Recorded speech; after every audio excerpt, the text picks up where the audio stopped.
Hello students. तो आज हम डिस्कस करेंगे क्लास 11th का एक बेहतरीन chapter motion in a straight line के बारे में। इसमें हम पढ़ेंगे अलग अलग तरीके के मोशंस जैसे 1D, 2D, 3D और काइनेमेटिक्स के बारे में थोड़ा सा हम कॉन्सेप्ट क्लियर कर लेते हैं कि काइनेमेटिक्स क्या चीज होती है जो अपनी बुक के अंदर दी गई है।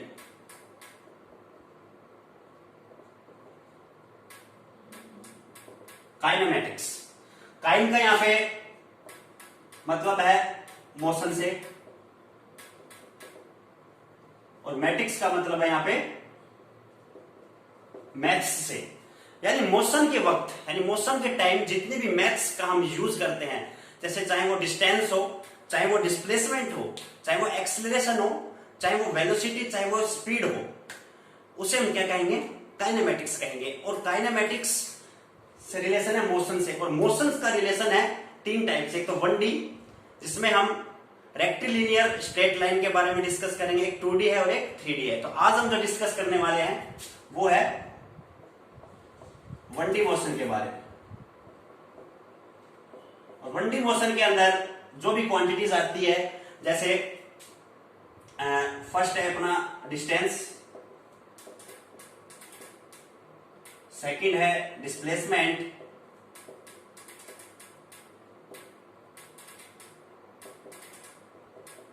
थर्ड है अपना स्पीड, फोर्थ है velocity and fifth is acceleration. तो ये चीज हम डिस्कस करेंगे 1D के अंदर। तो सबसे पहले लेके चलेंगे हम डिस्टेंस, फिर डिस्प्लेसमेंट, फिर speed, then velocity and then acceleration. तो चलिए ज्यादा देरी ना करते हुए बने रहिए मेरे साथ। दिस इज योर प्यारा सा खूबसूरत सा चैनल फिजिक्स बाय अंकित सर। तो अब हम डिस्कस करेंगे डिस्टेंस एंड डिस्प्लेसमेंट के बारे में। डिस्टेंस,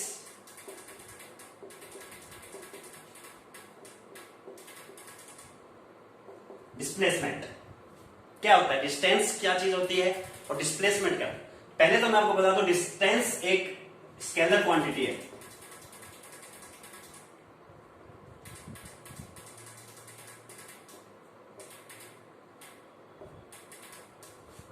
और डिस्प्लेसमेंट एक वेक्टर क्वांटिटी है।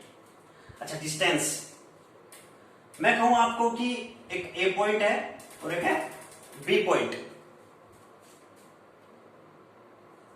एक ए से बी पॉइंट का डिस्टेंस ये है, एक ए से बी पॉइंट का डिस्टेंस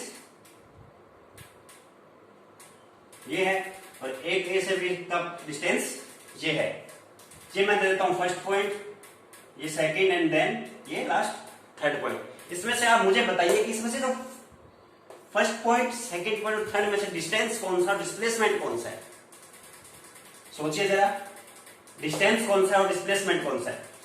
तो मैं कहूंगा इसमें जो डिस्टेंस है वो फर्स्ट पॉइंट भी है, सेकंड पॉइंट भी है एंड थर्ड पॉइंट भी है। तीनों इसमें डिस्टेंस है, बट जो शॉर्टेस्ट डिस्टेंस है उसे हम कहेंगे डिस्प्लेसमेंट, यानी initial point to final point, यानी टू शॉर्टेस्ट डिस्टेंस या path to initial to final position, it's called is displacement. यानी ए से बी का जो शॉर्टेस्ट डिस्टेंस है, यानी ये 3 नंबर वाला, ये होगा यहां पे डिस्प्लेसमेंट। अच्छा चलिए, टू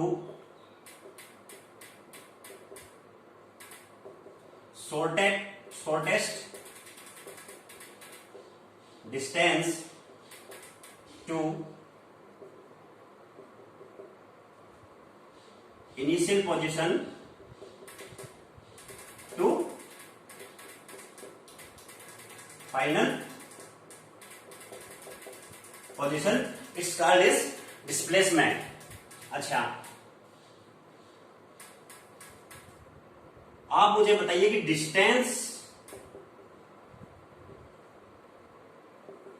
और डिस्प्लेसमेंट में क्या रिलेशन है? डिस्टेंस और डिस्प्लेसमेंट में क्या रिलेशन है? Relation between, one second,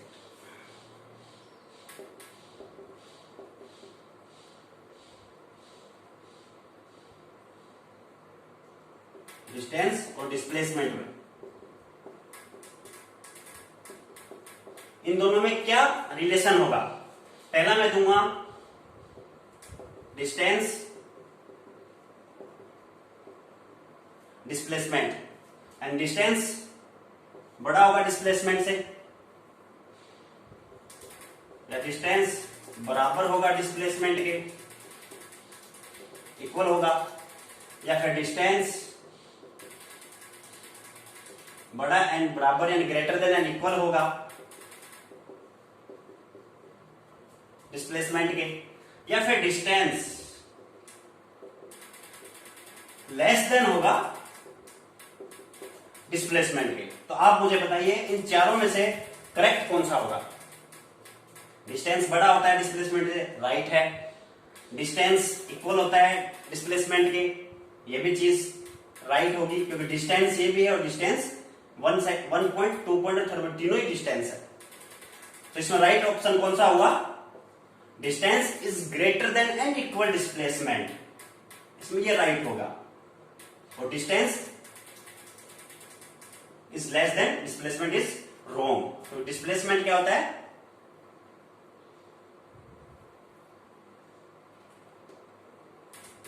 displacement क्या चीज होती है? छोटा होता है डिस्टेंस से, तो ये क्या होगा यहाँ पे? रॉन्ग होगा। चलिए अब मैं कुछ आपको पॉइंट्स लेता हूं। ये तो थोड़ा छोटा सा कॉन्सेप्ट हुआ डिस्टेंस एंड डिस्प्लेसमेंट का। अच्छा, तो आप मुझे बताइए कि एक ए पॉइंट है और एक बी पॉइंट है। एक सेमी सर्कल ड्रॉ करता हूं मैं। ये मैंने सेमी सर्कल ड्रॉ किया, ये इसकी रेडियस कैपिटल आर, ओके। ए से बी का इसका ये हो गया डिस्प्लेसमेंट, यानी ए से बी इसका हो गया डिस्प्लेसमेंट। ए और बी दो पॉइंट लिए हमने, एक सेमी सर्कल ड्रॉ किया, ये इसकी होगी रेडियस। आप मुझे बताइए रेशियो ऑफ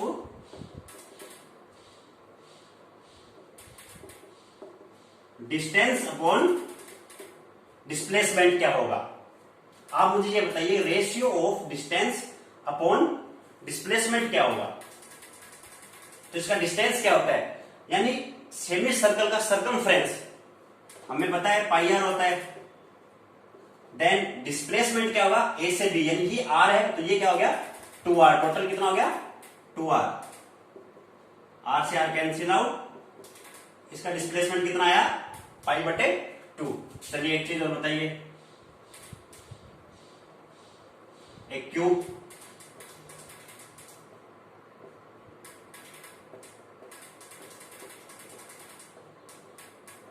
एक क्यूब ड्रॉ करूंगा मैं। अच्छा, मान लीजिए यहां पर एक कोई भी ऑब्जेक्ट है, यानी मान लीजिए यहां पे कोई भी मक्खी बैठी है, तो मक्खी एक्स डायरेक्शन के इस साइड में चली, फिर वाई डायरेक्शन में चली और फिर जेड डायरेक्शन में चली। एक्स डायरेक्शन में जब ये थी, यानी इसके अंदर जो कोऑर्डिनेट्स होंगे वो है 0 0 एंड 0। ये पॉइंट ले लूंगा और ये लास्ट वाला ही मैं लूंगा बी पॉइंट। इसको मैं दूंगा ए, इसको दूंगा ए एंड इसको दूंगा मैं ए। ये I cap, J cap and K cap, I J and K cap, X direction, Y direction and then Z direction. B point पे जो कोऑर्डिनेट्स बनेंगे वो क्या बनेंगे? A I cap plus A J cap. But जो Z direction के अंदर होगा ना, ये अपोजिट डायरेक्शन में जा रहा है, यानी एक्स डायरेक्शन के अंदर जा रहा है पॉजिटिव में, and Y direction Z direction में जा रहा है नेगेटिव के अंदर, तो माइनस ए के कैप, ये इसके क्या बनेंगे? कोऑर्डिनेट्स बनेंगे। अच्छा, डिस्प्लेसमेंट ऑफ मक्खी क्या होगा? डिस्प्लेसमेंट ऑफ मक्खी क्या होगा? डायरेक्ट मैं बता दूं आपको, तो ये होगा √3a। अगर डायरेक्ट आप इसे लोगे तो √3a होगा। चलिए इसे सॉल्व करते हैं। अच्छा, ए से लेकर बी का जो डिस्प्लेसमेंट होगा वो क्या होगा? Initial point to final point, यानी ये डिस्टेंस इनिशियल टू फाइनल। तो ये जो हमने लाइन ली है इसके अंदर इसे बोलते हैं डायगोनल, यानी ये होगा बॉडी डायगोनल, यानी किसी बॉडी का डायगोनल। अच्छा, तो A vector and B vector यानी एबी वेक्टर। एबी वेक्टर क्या होगा यहां पे, A I cap plus A J cap minus A K cap. Mod of A B क्या होगा, अंडर रूट ए की स्क्वायर प्लस ए की स्क्वायर प्लस ए की square. Then mod of A B is equal to A की square ए की square ए की square, यानी 3a की स्क्वायर। ओके, ए की स्क्वायर बाहर आ जाएगा, तो ए बी इक्वल टू क्या आ गया, अंडर रूट 3a। ये होगा डिस्प्लेसमेंट ऑफ मक्खी। चलिए एक चीज और लेते हैं,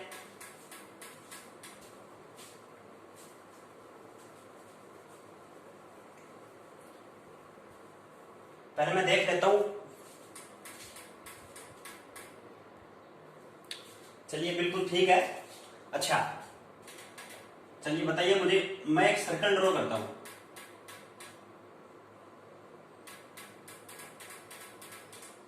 ओके, ये पॉइंट लूंगा मैं ए और ये पॉइंट लूंगा मैं बी। ए पॉइंट से बी पॉइंट पे कोई ऑब्जेक्ट मूव करके इस साइड आया तो इसका डिस्प्लेस क्या होगा, ये वाला, यानी डिस्प्लेसमेंट कितना बना 1/4 तो सर्कल। अच्छा, तो AB का जो डिस्प्लेसमेंट होगा वो क्या होगा, सेंटर से मैं लूंगा ये radius R and this radius is, इस पॉइंट को यहां ना लेके मैं लेता हूं यहां पे, इस पॉइंट पे कोई ऑब्जेक्ट आया ए से बी पॉइंट पे, तो सेंटर से ये 90 डिग्री का एंगल बनाएगा, रेडियस देन रेडियस, और ये इसका होगा डिस्प्लेसमेंट। तो ये पाइथागोरस फॉर्मूला में लग जाएगी, 90 डिग्री है तो under root R square plus R square, यानी under root R square plus R square is equal to में क्या होगा, अंडर रूट 2r की स्क्वायर, यानी अंडर रूट 2r। ये एबी का डिस्प्लेसमेंट हो गया। अच्छा, एक पॉइंट लूंगा मैं ए यहां पे और एक लूंगा मैं बी पॉइंट यहां पे। ए से बी पॉइंट पे ऑब्जेक्ट चल के आया, मूव करके आया, तो इसका जो डिस्प्लेस होगा वो ये होगा, देन रेडियस भी यही होगी, ये आर और ये आर, तो कितनी होगी टोटल डिस्प्लेस ए बी का 2r। चलिए ये चीज तो हो गई। अब आप मुझे ये बताइए कि ए पॉइंट से बी पॉइंट पे कोई ऑब्जेक्ट मूव करके आया, इसका डिस्प्लेस ये रहा, ये इसकी रेडियस, देन ये इसका रेडियस, देन ये जो एंगल है ये है 120 डिग्री का, ये r एंड देन ये r। तो आप मुझे बताइए कि AB का डिस्प्लेसमेंट कितना होगा, 120 डिग्री एंगल दे दिया अपन को। अगर मैं इसे डायरेक्ट करूंगा तो इसमें एक फॉर्मूला लगा दूंगा, 2r साइन थीटा बाई 2, ये इसके अंदर फॉर्मूला लगेगा, इसमें से हम निकाल लेंगे 2r साइन थीटा कहता है 120 बाई 2 यानी 60 और साइन 60, देन 2r साइन 60 की वैल्यू अंडर रूट 3/2, 2 से 2 कैंसिल आउट, ये कितना आ गया r अंडर रूट 3, ये आ गया। चलिए इसे ड्रॉ करते हैं कि r 2r साइन 60 यानी 2r साइन थीटा बाई 2, ये फॉर्मूला आया कहां से। वेक्टर का अगर आपने चैप्टर पढ़ा है 4th चैप्टर, उसके अंदर एक क्वेश्चन था, पहले तो इसे मैं मिटा देता हूं।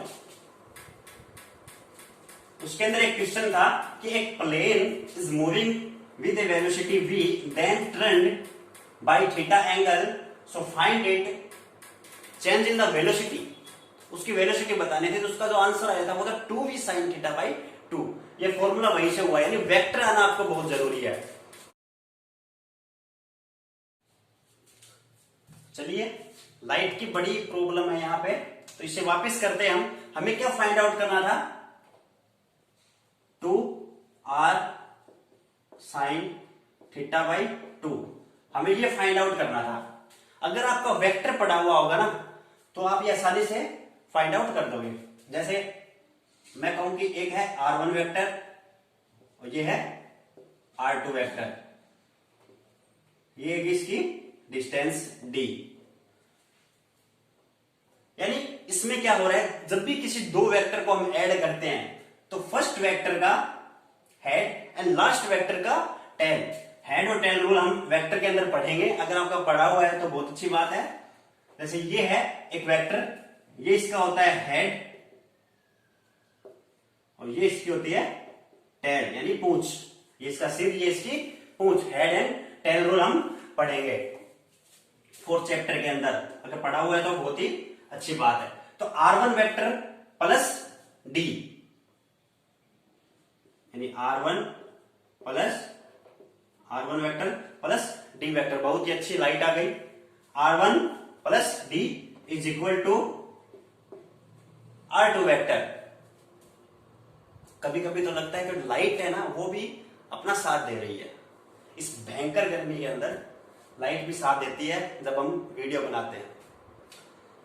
तो r1 plus d vector is equal to में r2 vector, then d is equal to में r2 माइनस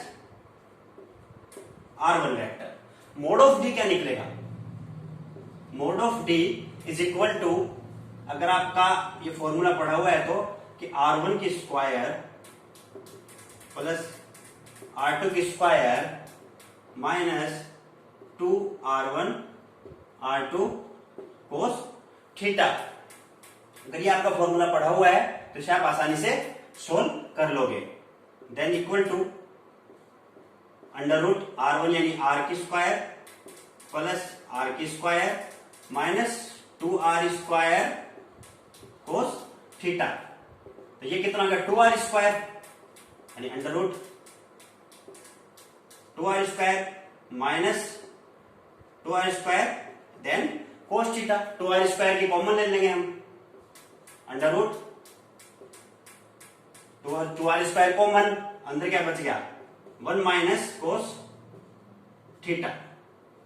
अगर आपको थोड़ी सी भी मैथ आती है ना, 1 माइनस कोस थीटा की वैल्यू होती है 1 माइनस कोस थीटा की वैल्यू होती है 2 sine square theta by 2, 2 sine square theta by 2। इसे हम पुट करेंगे यहां पे, देन अंडर रूट 2r की स्क्वायर डॉट 2 साइन स्क्वायर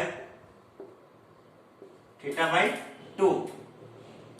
तो ये आ गया अपने पास 2, r स्क्वायर का r बाहर, r साइन स्क्वायर का sine, 2r sine theta by 2। ये अपने पास वैल्यू आ गई किसकी? d की। ये सोल्व हो गया। तो इसके बाद हम एक क्वेश्चन करेंगे, तो बने रहिए मेरे साथ। पहले तो आप इसे नोट कीजिए। क्वेश्चन में नेक्स्ट वीडियो में कराऊंगा मैं इसके, क्योंकि बहुत ही लंबी वीडियो हो चुकी है। तो चलिए इसे आप नोट कीजिए और बने रहिए मेरे साथ। दिस इज योर प्यारा सा खूबसूरत सा चैनल फिजिक्स बाय अंकित सर।